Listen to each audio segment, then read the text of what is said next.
on hand. He's not going to take any... Well, you know what he ain't going to take. The chief is on hand. He's not going to take you-know-what from any of you. Right. Bring it up there. We just had a fantastic argument, and I don't like to see it that way.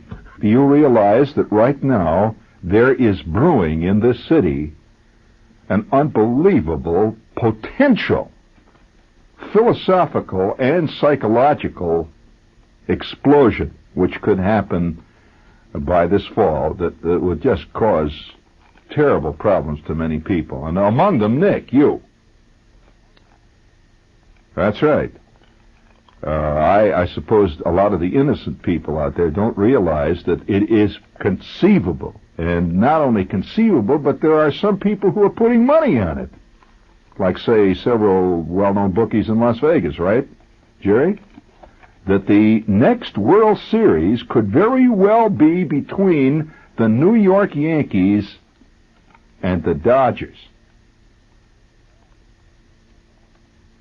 Now, this might not mean a damn thing to large numbers of you people who don't know what the implications of this are.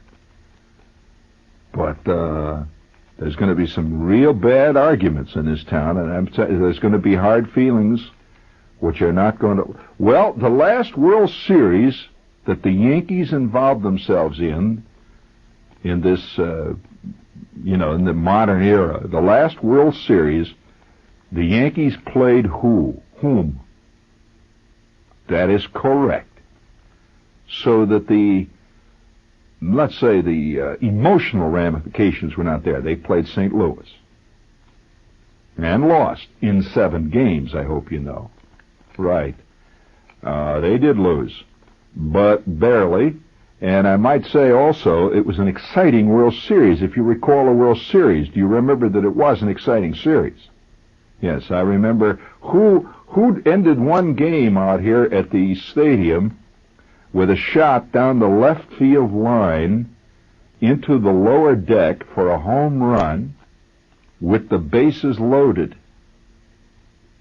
Who was that? That's a piece of trivia. Who popped one out of the park? And it was a St. Louis ball player. Who? Nope. It was not Lou Brock. I will give you a clue. He was an infielder, no longer active as a player. Huh?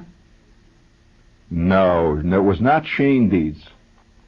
This guy had power. Shane Deeds never hit for power. This guy had power, obviously, because he put one right out of the park with the bases loaded. And when you hit a home run in Yankee Stadium in left field, that's hitting the ball.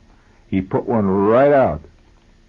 And I was right there, and I saw that ball go out of the park.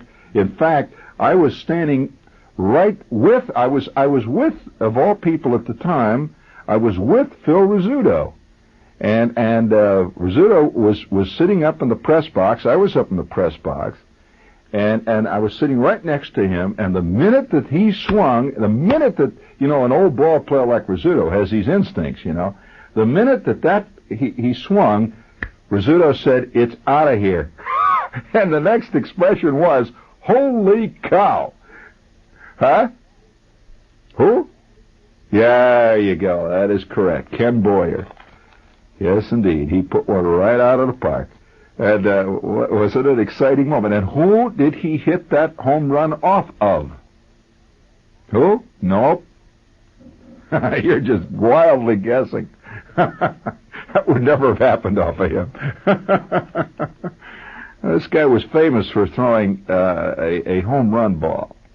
Although he also had great moments as a pitcher. He had a curious look out on the mound. Also a better-than-average athlete in another sport. We'll let you think about that. Now, I don't want to do this whole show. This is not a whole show on that, but this is a show about potential trouble spots that could hit. Who? No, Bob Gibson? How could Ken Boyer hit a home run off Bob Gibson? Unless it was batting practice. And I doubt very much whether Bob Gibson ever pitched batting practice. during that World Series. If you're curious why I was involved, and I know a lot about this particular series, I was doing the color broadcast, the worldwide color broadcast for the Armed Forces Radio before the game and after the game. I did the color. And as a matter of fact, it was broadcast worldwide, and it was the first broadcast ever made worldwide using satellite projection. In other words, it was being bounced by satellite. It was the first broadcast ever done, and it was being bounced by satellite to the Far East, to Europe, all live at the time that it was actually happening, and I was out there doing the color. And I was involved deeply in that series. Who was the... That's got you. You guys are really worried about that pitcher, aren't you? All right, I'll let you debate this. All right, I'll ask you a question now. Who managed the Cardinals in that series? That's right. And who managed the Yankees? All right, Yogi was managing the Yankees in that series. What happened to Yogi immediately after the series? And what did they then do to the man? They hired that manager. That is true. If you can't beat him, join him, is the theory in that. That was a very interesting series all the way down the line. It really was. But that's all water, over the dam or under the bridge, or whatever the hell you want to say it is. The potential trouble spots in the country, though, are this. That this is a time of year when great potentialities are showing signs of being actually realized. For example, Nick, are you aware of what it would do to Chicago if the Chicago Cubs and the Chicago White Sox participate in a World Series? It'd be the first time in history. And I might add, there is no intercity rivalry that even comes near to the Cubs versus the White Sox. Now, if you think that the old rivalry of the Yankees and the Dodgers and the Giants was something, no way, because that was another. See, the thing that makes the Cub White Sox potentiality even greater is that the south side and the north side of Chicago are almost two philosophical worlds. It's really separated philosophically, economically, racially. It's a whole big different thing. And so if the Chicago White Sox and the Chicago Cubs ever met in a World Series, I would tell you this, it would be one of the great sporting events of the 20th century. I mean, it would certainly have all kinds of ramifications. There are other potential things going on this year, and this is the first time in many years. The reason I'm bringing this up, and you're just going to have to indulge me in this, but the reason I bring this up is it's the first time in my memory, in many years, that these potentialities exist. For example, it has been a fact that during the years, for many years, either one team or the other team is good or bad. In other words, Nick, do you know about this rivalry between the Cubs and the Sox? You do know what kind of what loaded potentialities there are in this thing. You realize, of course, it could result in riots. Oh yes, I'm very serious. I mean it. It could result in all kinds of things happening because the attitude is really very, very strong between the Cubs and the White Sox. Now, this is the first time this has ever happened, that the two teams have had good chances at the pennants in their leagues, that I can recall. There have been times in the past when one or the other, they have pretty fair teams, but there's a real possibility this year. Do you agree with that, Jerry? Yeah, it's a definite, considerable possibility. Also, and boy, that would make one fantastic television show. I can just see the opening game, let's just say for argument's sake, the opening game, when the hated Cubs, for the first time in true anger, trot out on White Sox Park, what used to be called Comiskey Field. When they come trotting out, went for it's the league, the American League was formed in 1900, something like that, and the National League goes back to 1870. Well, since 1900, the White Sox and the Cubs have never played in a World Series. In other words, since the inception of the league. And the great rivalry between these two teams has not been so much that the two teams were rivals on the playing field. It was a rivalry that involved ideological differences, purely ideological. In other words, it's always been considered in Chicago that the Cubs were the team of the haves. This was the team of the New York. It would be almost like the Yankees. They were the team that had. They were sort of like the Republicans. You know, they were the team of the establishment. They always had a lot of good players. They always had a lot of money. Wrigley always poured money into the team. They played in an elegant ballpark, beautiful Wrigley Field. And it is a beautiful field. They were in a good neighborhood, up on the north side, right near the North Shore, and all the limousines would come up to see the Cubs play ball. It was kind of the elegant Republican ball club. Whereas the White Sox, playing down on the south side, I mean, the White Sox, it was not at all unusual for a White Sox player to demand in his contract negotiations, Nick, before the season opened, that he get a new uniform. That after 4 years wearing the same uniform, that he wanted at least a new uniform if he wasn't going to get a raise, That's a fact. They argued about things like that. I mean, it was really a have-not ball club. So now, all of a sudden, you have this possibility of a tremendous confrontation.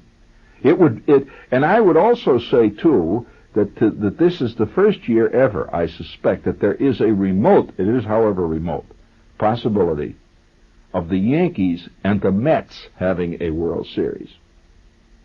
Now, it is remote. It is remote.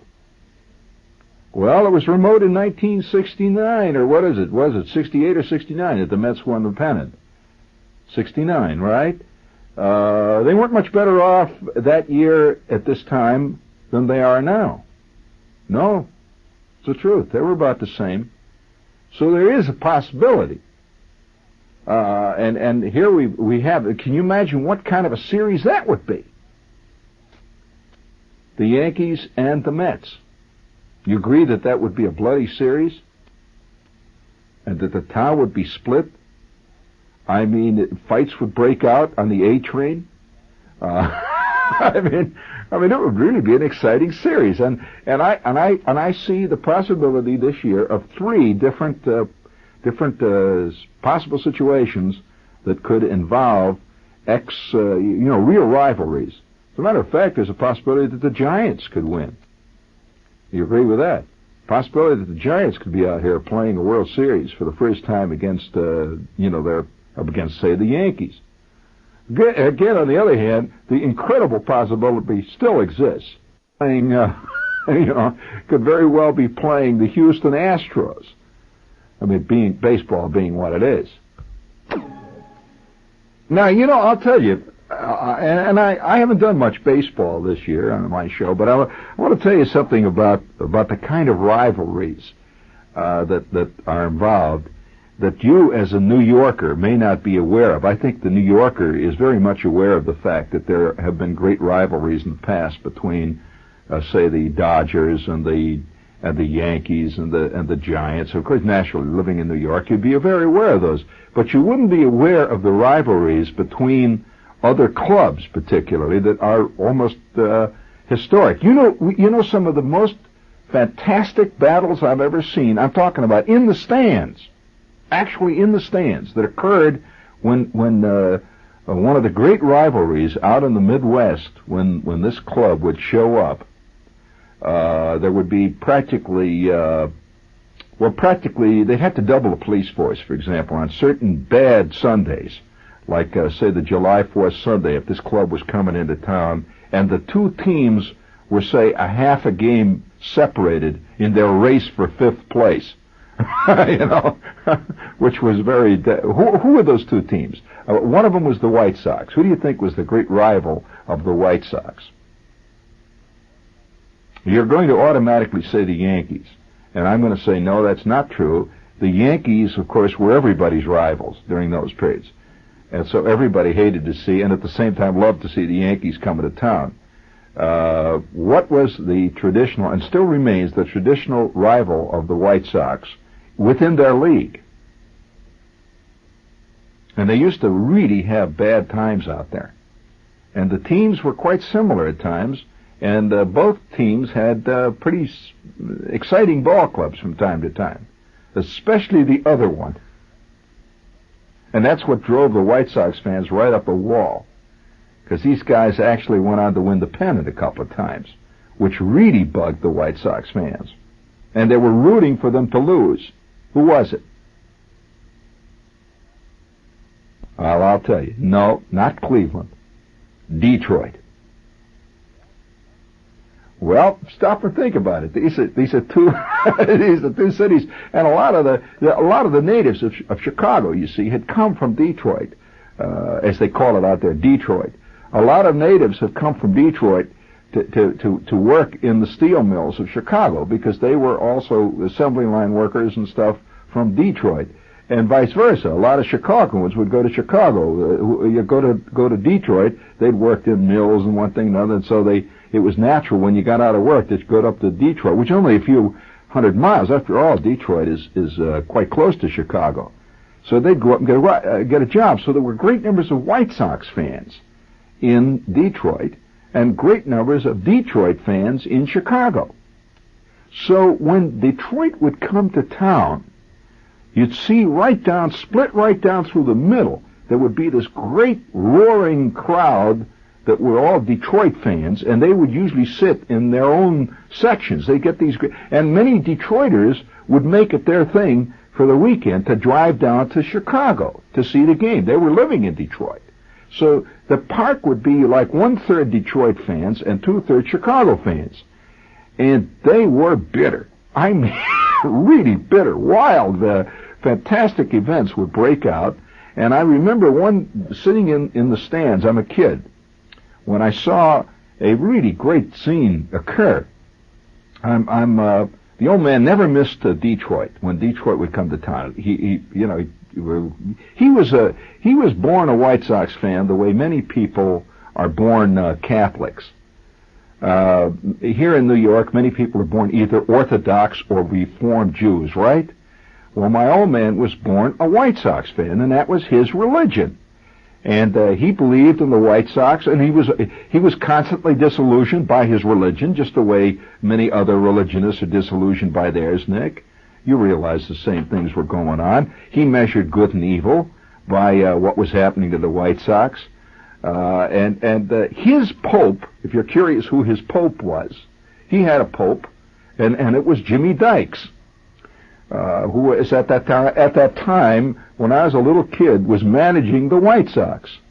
And whatever Dykes would say would be a source of great argument among all the White Sox fans, just like when the Pope makes some kind of a dogmatic announcement or encyclical or something. There's always great theological splits. You agree that there's the true believer who will accept it, then there's the reformed one who argues, and then, it's all mixed up. Well, that's what would happen.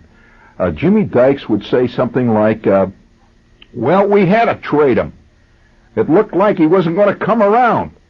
Well, at that point, there would be great arguments within the ranks of the White Sox true believers as to whether or not to accept Dykes' word that he must know something that none of us know, or that damn Dykes done it again. And then there would be this great argument, all based, incidentally, on the premise, of course, that the White Sox were the only team that counted. Well, when in the course of the ordinary American League schedule, it would appear that the Detroit Tigers were scheduled to play a doubleheader in Comiskey Park on a Sunday. Preparations would be made for like a month in advance. Guys would go down to Comiskey Park, they'd call up, they'd write, they'd phone to get tickets. And these were always giant sellouts, even when the teams were playing like, both of them were down in the cellar. Didn't matter, because the minute they got out on the field, something was going to happen. There was no love lost between these teams. And at one point, the White Sox bought an outfielder, a hated outfielder, from the Detroit Tigers, and he moved over to the Chicago White Sox. He was a good outfielder, a good hitter, very colorful player. Who was that? And at the peak of his career. And it caused fantastic uproars. Well, in present-day terms, it would be the same thing. Who would you consider is an archetypical Met? Would you say Seaver? Or would you say Kranepool? Well, not Kranepool, because he isn't that colorful or that important. Let's say Seavers, all right? Seavers a pretty big guy. What would happen to, locally, if tomorrow morning, without any warning, it was announced that Tom Seaver was sold to the Yankees? Do you agree that there would be considerable hollering and arguing and yelling in the press? There would be, one crowd would be cheering. Another crowd would be demanding immediate abdication of the entire management of the Shea Stadium denizens, as they're always referred to in the Post. Do you agree, Nick, that this would cause considerable, it would be a schism, a definite religious war would develop in this town, or at least the beginnings of one. I mean, it would cause, well, this is what happened. An outfielder moved right from center field in Detroit, and he was a top one, and he moved to Chicago. And in the course of this, two very highly valued and admired Chicago White Sox pitchers were sent to Detroit, just without any warning, and there was no pre-advance warning. You see, there had been nothing in the papers that said the White Sox are planning a deal with Detroit. It looks like big lefty McGonigal is about to go on the block. Nothing like that. It was just out of the blue. One morning, the old man got the Chicago Tribune, and I remember when it happened. He would go out on the back porch and get the paper every morning, right? The kid would come on, throw the paper, drive right along through the alley, toss the papers up on the back porch. Well, the old man went out on the back porch, Nick, to get his paper, and I'm a kid. I come into the kitchen, My mother's hanging over the sink. She's making the Rice Krispies and stuff like that. The old man takes the papers, all rolled up, see. Rolls it. Well, he had an automatic way of doing it. He would automatically unroll the page. No matter what was on the front page, he would automatically go to the first page of the sports section to see, the sports section. Got it. And he would go back and read the other part of the paper later on. So he automatically turns to the sport page. I'm a kid. I'm walking in from the John, and I hear, "What the hell is this? What the hell is this?" And he looks at the paper, and he's pounding. He says, "What the hell? Hey!" And he jumps up, and he runs into the phone. Now, it's 7:30 in the morning. The old man never made phone calls before he went to work. He went to work about 8:30, and usually before 8:30, before he left to go to work, he was always in a state of semi-shock. He would, he would shave, he would drink his coffee and look mad and smoke a couple of Lucky Strikes and finally say, "All right, I'll be home about 6," and go staggering out. Well, he rushes into the phone, he picks up the phone, and you can hear him in the next room. "Hey, Zudok! Did you look at the paper? Will you get the paper? Take a look at it, you won't believe it! Take a look at the paper, all right? You got the sport page, look at that! What the hell is that about?" And you hear this big argument going on. He hangs up. He comes back as he was alerting all the other White Sox fans that a fantastic thing had happened. That would be just like if you can imagine if all the guys in the seminaries, all the priests, all of a sudden, without any warning, out of the Vatican it comes that not only can a priest get married if he wants to, he can live in sin with anybody he cares to, and furthermore, that would be a great argument. So with that, the old man comes running back. They had bought this outfielder from the Detroit Tigers. Well, to give you a basic description of what it was like, do you remember when the Dodgers were at their very peak Can you imagine what it would have been like if in the middle of this fantastic thing it was announced without any warning that Joe DiMaggio was sold to the Dodgers overnight? It would have caused some talk, wouldn't it? And more than that, Gil Hodges. Gil Hodges was sent over to the Yankees, and in addition to that, they sent Carl Furillo along with him, and Johnny Padres. There would have been some talk. Especially if it was happening right down on the pennant drive. See, well, anyway, the old man was really bugged. Oh, my God. Well, this led to one of the greatest uproars I have ever seen in a ballpark. That it so happened that within 2 weeks, and boy, the papers, every sports column took pro and con. One column says, that was a great trade they made. Another column says, we ought to demand a congressional investigation, that obviously there's been payola. Obviously somebody is, there must be ties to Las Vegas. They're really, all kinds of implications. And all the while the fans are seething. And I'm about 9 years old. I don't know what the hell's going on except that something terrible had happened with the White Sox. And so on this particular fantastic afternoon, now, I just wonder what kids, when you watch the ball games today, if you ever watch games coming from Shea Stadium, and the camera, moves around between innings and immediately picks up kids sitting down there, and there's always about 1,000 kids sitting around with Met batting helmets, and they always wave up, and they immediately put up their sign, Weehawken loves Ed Kranepool, these vapid signs. They're always doing this kind of stuff. Well, I'm interested in one aspect of that, and nobody's ever brought this up. What kind of memories are those kids going to have about going to the ballpark, say, 25 years from now? They will remember it, and will they tell people about it? And what kind of, they're obviously having a great time, but it's a different kind of a time they're having than, say, the adults that are with them. You will buy that, won't you, Jerry? After all, being a kid, you get all different kinds of things, and you don't see a lot of the things that an adult sees, but then on the other hand, you see a lot of things that adults don't see.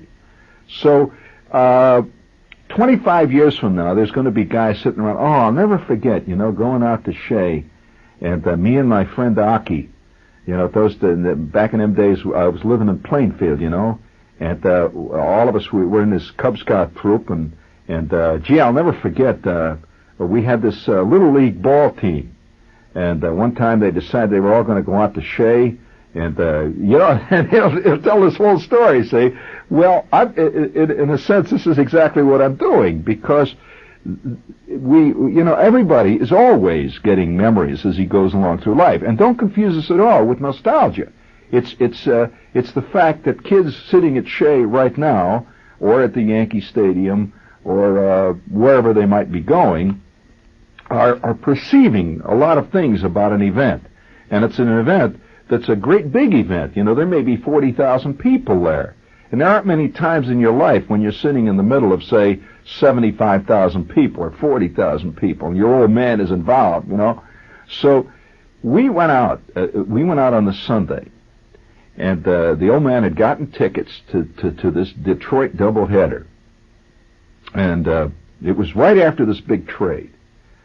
And it was a very big, it's still a big issue with the old man, all these White Sox fans who were deeply involved with the team. And so on that Sunday, a tremendous crowd began to converge. I remember we drove up, how all along the parking streets.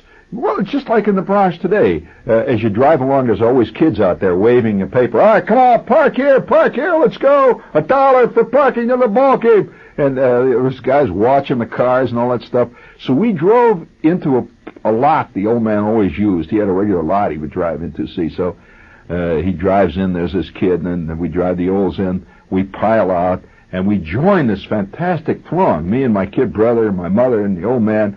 This tremendous throng moving into the ballpark. And it was the first time that I ever saw banners at ballparks. You know, the banner idea is not new. Banners have been used before. I can tell you, I can attest to this.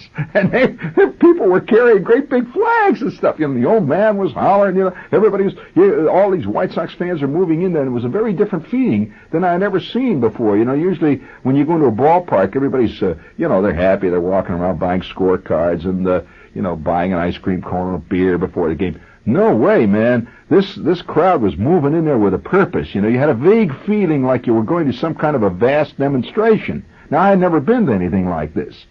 And so our tickets were in the upper deck. There were 4 or 5 different categories of tickets. You know, you could get bleacher seats, you could get box seats, just like, you know, out at Shea. You could get reserved seats, you could get general admission, so on. But we had what they call reserve seats, which were back of third base. Reserve seats, back of third base in the upper deck.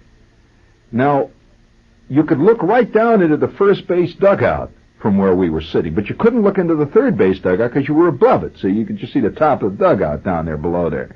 Well, the White Sox dugout was the third base dugout at that time. That's where the home team dugout was. The first base dugout was the visiting team.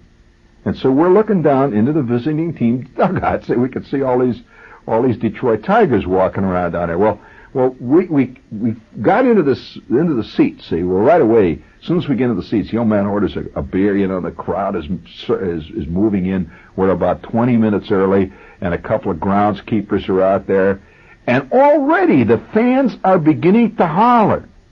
They're hollering stuff like, "Hey, Dykes! Are you scared to show your face, you bum?" Well, they're hollering stuff like that, see, because Dykes was the manager. He was famous for always, like Ralph Houck, he would always stand on a parapet, right?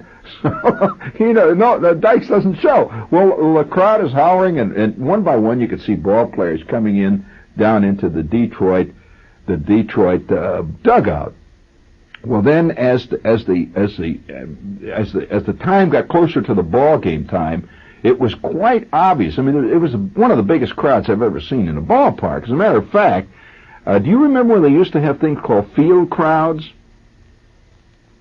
Do you ever hear of a field crowd when they put people literally down on the field and they set up a fence like down there and they have standing room down on the field, and if the ball is hit into the crowd, it's a ground rule double? Goes right. Well, they did. They actually had people down along the left, right by the left field foul line. They put people down in there, and they put people down on the right field foul line. I mean, there must have been 65,000 people at that ball game, and it was hot. It was one of those hot, muggy, mid-August days that you get in the Midwest. Temperature was like 95 degrees, humidity 107, and right from the beginning, the Detroit pitcher walked out on the mound, and you could hear this rhythmic clapping begin. That's how it started with this. You ever been in a crowd when they start the rhythmic clapping business? When you hear this crowd going clap, clap, clap, clap, clap on every pitch, it was going clap, clap, clap. And the pitcher's walking around out there, you know, kicks the dirt. It's supposed to get the pitcher a bug. Well, it really did. This pitcher's out there walking around, throws this first pitch in, and the crowd started to roar, and this clapping is going on. First pitch is a ball, if I remember right. Well, about 5 minutes into the game, the first incident erupted. One of the White Sox ball players laid down a bunt just laid it down, beautiful bunt, down the first baseline. He takes off, and the pitcher comes charging over to field the ball. Well, the two guys collide right there, you know. Crash! They go. The runner goes down. The pitcher goes down. At that point, the first baseman picks the ball up, tags the runner out, and instantly the stand erupts. You know, one crowd hollered that the runner interfered with the pitcher. The other crowd hollered that the pitcher interfered with the runner. One crowd said that the player should get first base because he was interfered with. Another crowd hollered that he should be out automatically because he interfered with the pitcher fielding the ball. And right away it erupted. See, and the umpire signals out. Well, the crowd with a fantastic roar, and my old man jumps up and he hollers, "Hey, get out there and fight, Dykes! They're not going to pull out on you. Hey, Dykes! He's mad at Dykes, who was the manager. Dykes did not run out on the field. Well, about halfway now through the third inning, the game is progressing along. It's getting hotter and hotter. Somebody slid into second base. It was a White Sox player whose name is lost in history, except that the event which occurred that immediately followed his sliding into second base ranks now today with the burning of Chicago as a chief source of Chicago mythology. You heard about the burning of Chicago, I trust, O'Leary's cow and all that stuff. Well, this was very close. It is the third inning. The two teams are scoreless, 0-0. There have been a number of very, very close decisions, very controversial decisions. The crowd is now clapping rhythmically on every pitch. There have been at least 5 fist fights, sporadic fights break out in the audience. And you know, have you ever been at a crowd when fights are breaking out? You could see one over there back at third base, one back out in right field, and you see the cops converge. Well, at this moment, there is a runner on first base. The runner goes immediately upon the pitch. The White Sox hitter hits a slow bounding ball down towards third base. Now, you got the scene? The runner moves on the pitch. He hits a slow bounding ball. I can see the scene in my eyes. It was a fantastic, dramatic moment. The third baseman comes charging in, feels the ball. Now he has a choice. Is he going to go to second for the runner who went on the pitch, or is he going to go to first and play it safe? Well, he played for second. Only one problem. He didn't have a good handle on the ball. So there was a brief pause. He whips that ball down to second base. Beautiful throw. Right on the bag. That ball goes in, and the runner comes sliding in at exactly the same time. The second baseman feels that ball, sweeps across the runner, and in so doing, his hands went high, and he hit the Chicago White Sox runner before 56,000 fans. He hit him right in the left jaw, right under the ear with the ball. He just hit him, tagging him, see? Well, at that point, the runner jumps up, and he swung. I never saw anything like it in the ballpark. He just swung, and he hit this second baseman. It was a shortstop, actually. He hit the shortstop, one of the most fantastic right hooks I have ever seen outside of a prize ring. He hit him right in the eye. That guy went down like a sack of cement. Just pow, down he went. No words. He just got up and hit him. Down he went. Well, that instant, it was like nuclear fission had occurred. Both teams came charging out of the dugouts, both of them, just like two lines of football players. Yeah, you know, it looked like football line. They weren't even in rough formation. They just jumped out. They just charged out, and they hit right in the middle of the diamond around the pitcher's mound, and engulfed the pitcher. They just hit like that. They just two waves. The gray uniforms of Detroit, the traveling uniforms, the White Sox white uniforms with the big SOX on the front. They both hit right in the middle of the diamond, and I mean every member of the squad was out there. There were 50 guys fighting it out, and I mean slugging it out in the heat. They were rolling around. The trainers were out. Each trainer was fighting the trainer from the other club. I never saw anything like it. The umpires were out running around trying to pull these guys apart. No way. Umpires were laying on the ground. Fans started to pour out. The police were out there, and for over 45 minutes, the Chicago White Sox and the Detroit Tigers forgot all about baseball. They were involved in a pure fistfight. I mean, they were carrying guys off the field, their uniforms ripped off, guys with... and the old man is jumping up, and he's hollering, "Hey, Dykes, get after that guy!" The old man was after Dykes. They kept yelling at Dykes to go fistfight with the manager of the Detroit Tigers.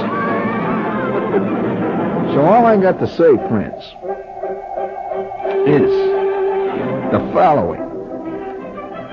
That any time two group of grown men who are professionals take to the arena with the avowed object of proving which one is going to best the other, the potentials are endless. You'll concede, Nick. All I got to say is that if at the end of this summer the Yankees play the Dodgers, God knows what'll happen. If the White Sox play the Cubs, my God, who knows? We've got an interesting fall.